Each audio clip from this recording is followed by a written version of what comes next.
Bismillahirrahmanirrahim. Elhamdülillah Rabbil alemin. Allahümme salli ala Muhammed ve ali Muhammed. Quran-ı Kerimdə dəstəmaz barəsində bir ayə var. Maidə surəsinin 6-cı ayəsi. Dəstəmaz kəlməsi ərəb dilində vudu deməkdir. İki vav arasında bir zad hərfi. Vudu. Bu kəlmə şəriətdə məruf bir kəlmədir. Yəni vuzusuz, dəstəmazsız namaz yoxdur. Qəribə burasındadır ki, vuzu kəlməsi Quran-ı Kərimdə bir dəfə də deyilməyib. Yəni bu əzəmətdə olan bir əməl, hansı ki namaz onsuz olmaz, Quran-ı Kərimdə bir dəfə də ləfzə gəlməyib, tələffüz olmayıb, varid olmayıb. Amma onun qaydası deyilib.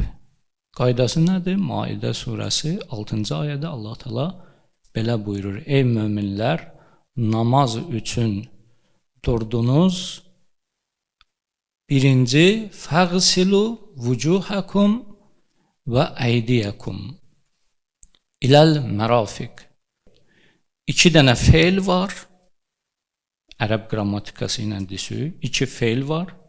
Vəğsilu, bir də ki, vəmsəhu.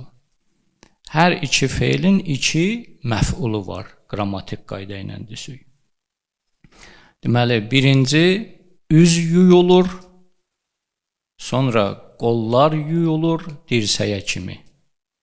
Dirsəyə kimi deyəndə, bəziləri bunu elə anlayır ki, barmaqların ucundan başlayırlar, dirsəkdə qurtarırlar. Halbuki ayədə Allah Teala buyurmaq istəyir ki, bunu buyurur ki, bu qədəri, qolun bu qədəri yuyulsun. Yəni, qol deyəndə, əyd deyəndə, ərəb dilində çiyindən ta barmaqlarının ucuna kimi nəzərdə tutulur. Əyd, qol. İndi bu qolun nə qədəri yuyulmalıdır? Dirsəyə qədər olan hissəsi yuyulmalıdır. Ondan yuxarı lazım deyil. Hələ indi hardan başlayaq, harda qutaraq? Burada Peyğəmbərin buyurduqlarına və Əhl-i Beyt imamlarının buyurduğuna müraciət edirik. Onlar belə buyururlar ki, dirsəkdən yuxarıdan başlayıb aşağıya kimi yumaq lazımdır. Sonra vəmsəhu, məsh edin. Yəni, yaş əli, rütubətli əli, bir ruusikum, başın bir hissəsinə çəkin, bir də ərcüləkum, ayaqlarınıza, ayaqlarınızın harasından, baş barmağın başlanğıcından, ucundan ta o çıxıntıya kimi, ayağın üstündə o topuğa kimi məhz çəkin. İndi bunun qaydası barəsində danışarıq inşallah gələcək söhbətlərdə. Bu dəstəmazda bir müstəhəb hissə var, bir də vacibat var, vacibi yuyulan hissələr var. Ayəni bu cür izahla qurtarım, ərzimi də xətm edeyim. Deməli, ayədə iki feil var, hər feilin iki məf'ulu var. Burada sünni qardaşlarla şiə fiqhinin arasında biraz fikir ayrılığı var. Bunlar deyirlər ki, ayaqlar da yuyulma hissəsinə aiddir. Yəni, məsh edilən hissəyə aid deyil. İki feil var da, yuyun, bir də məsh çəkin. Yuyun üzünüzü, qollarınızı. Məsh çəkin başınıza, ayaqlarınız isə yuyulmaya aiddir. Şiələr deyir ki, Əhl-i Beytə söykənərək, deyirlər ki, ayaq məsh çəkmək feilinə aiddir.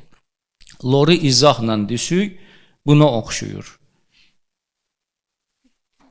Yeyin çörəyi və xorəyi.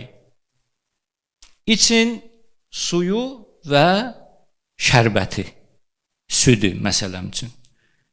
Şiələr deyir ki, yeyin çörəyi və xorəyi, bu məlumdur. İçin suyu, süd də içmək feylinə aiddir. Suyu da için, südü də için. Əhl-i sünnənin təfsirinə görə belə çıxır. Yeyin çörəyi, xorəyi, için suyu və yeyin südü. Süd yemək feylinə aid olur. Bu da məntiqsiz görsənir. Yəni uyğun gəlmir. Həmin məsələdir. Bəli. Burada bu qayda ilə ki, məhz çəkin başa, bir də ayaqlara. Ayaqlar da yulmay feylinə aid olmur. Ərzim bu qədər. Peyğəmbər, Ali Peyğəmbərə salavat.